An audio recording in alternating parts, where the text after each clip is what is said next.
Assalamualaikum warahmatullahi wabarakatuh. Venus adalah planet kedua yang paling dekat dari matahari, planet terpanas, dan planet paling terang di tata surya.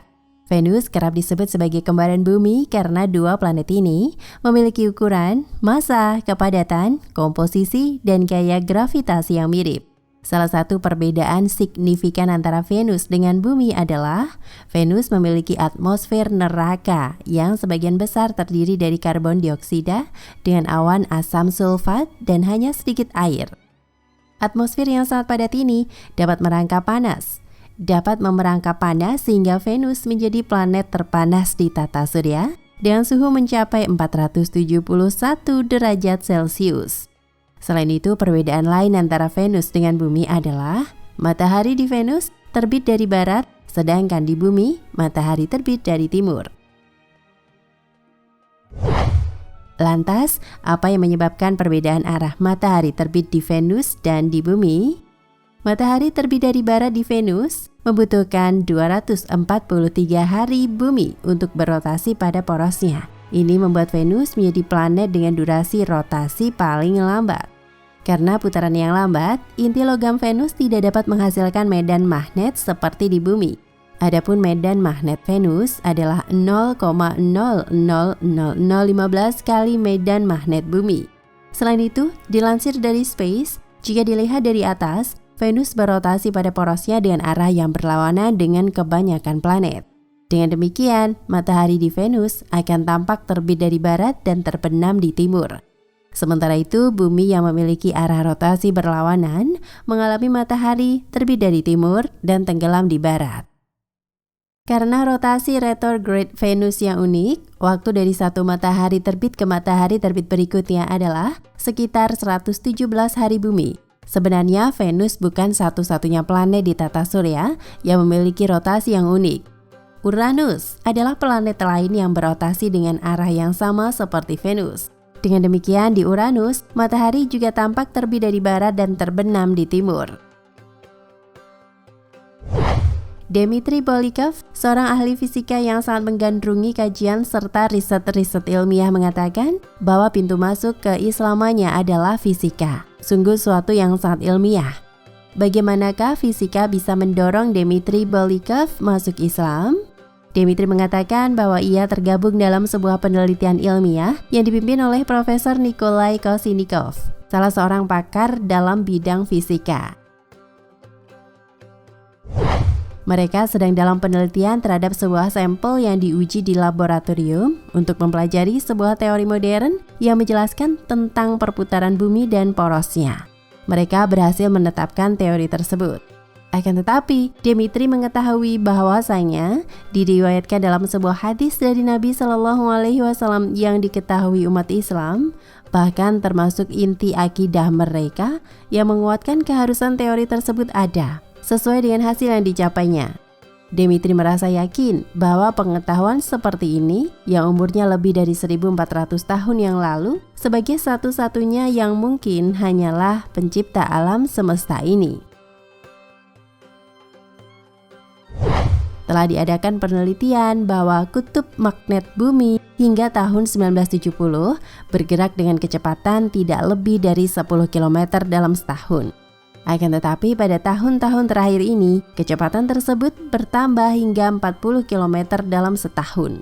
Bahkan pada tahun 2001, kutub magnet bumi bergeser dari tempatnya hingga mencapai jarak 200 km dalam sekali gerak. Ini berarti bumi dengan pengaruh daya magnet tersebut mengakibatkan dua kutub magnet bergantian tempat.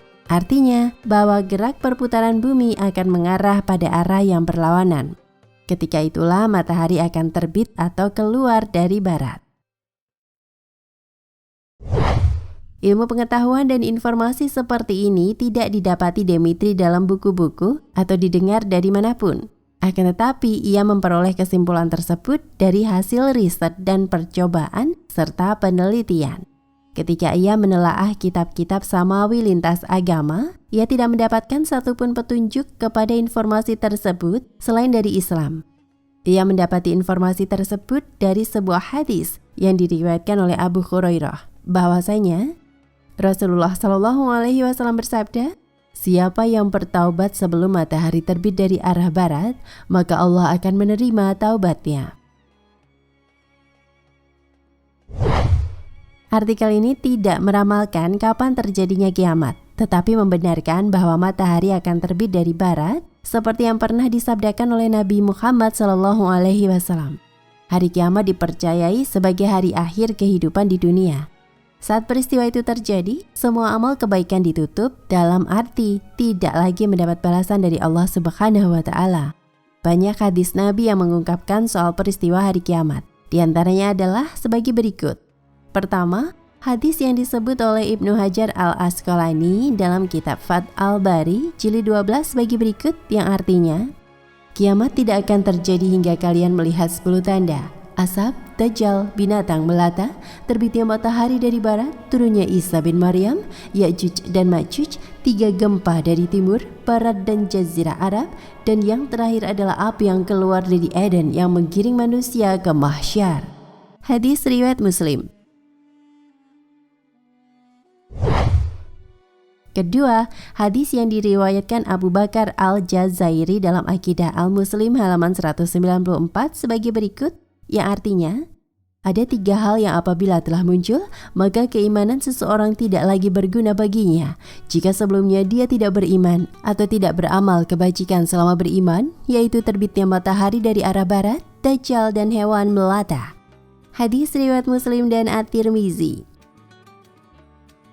Ketiga, hadis yang disebut oleh Ibnu Hajar al-Asqalani dalam kitab Fath al-Bari jilid 11 sebagai berikut, yang artinya, tidaklah tiba hari kiamat sehingga matahari terbit dari arah terbenamnya. Maka apabila tanda ini telah muncul, seluruh manusia menjadi beriman. Keimanan manusia saat itu tidak bermanfaat bagi dirinya, bagi yang mulanya tak pernah beriman, juga bagi yang semula belum pernah berbuat baik dalam keimanannya. Hadis riwayat Bukhari.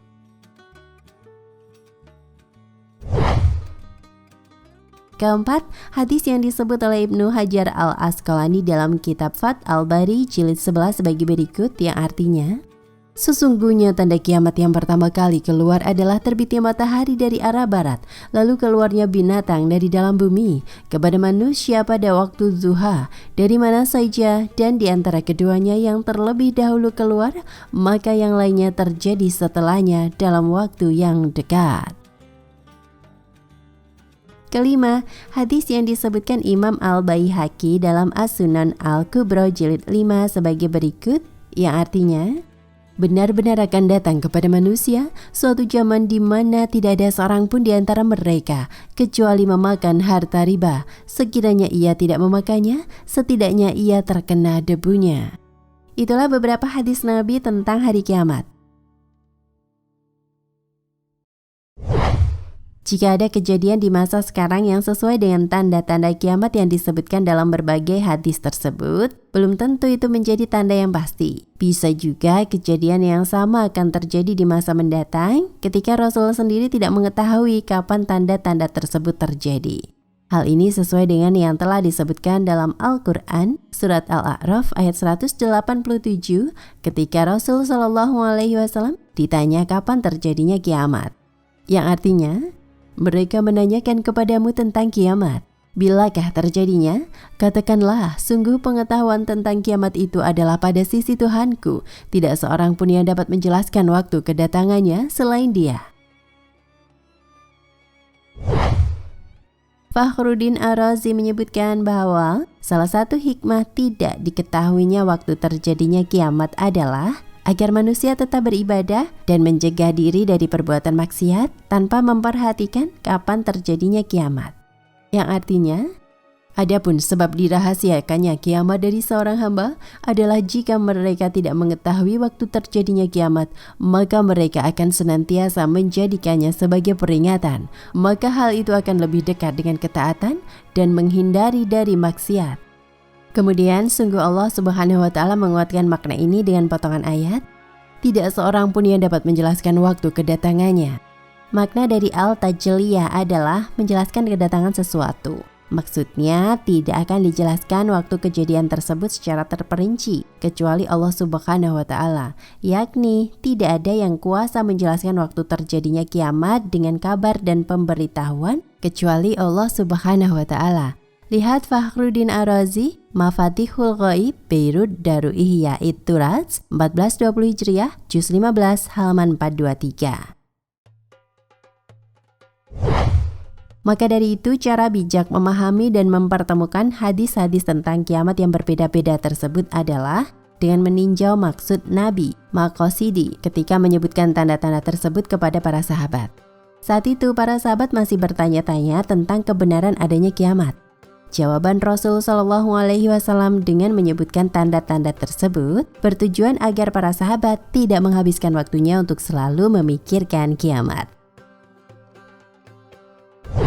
Selain itu, kepastian tanda-tanda kiamat yang ada dalam hadis Rasulullah Shallallahu Alaihi Wasallam ini hanya sebagai penguat bahwa kiamat memang ada, tetapi tidak akan disebutkan kapan terjadi. Semuanya ini bertujuan agar orang mukmin senantiasa beribadah kapan dan di mana saja tanpa mengenal waktu. Jika kiamat dan tanda-tandanya sudah jelas, maka setiap orang akan meremehkan ibadahnya dan hanya beribadah ketika mendekati kiamat. Wallahu a'lam bishawab. Nah, pemirsa Ensiklopedia Al-Fatih, sampai di sini perjumpaan kita kali ini. Semoga menginspirasi.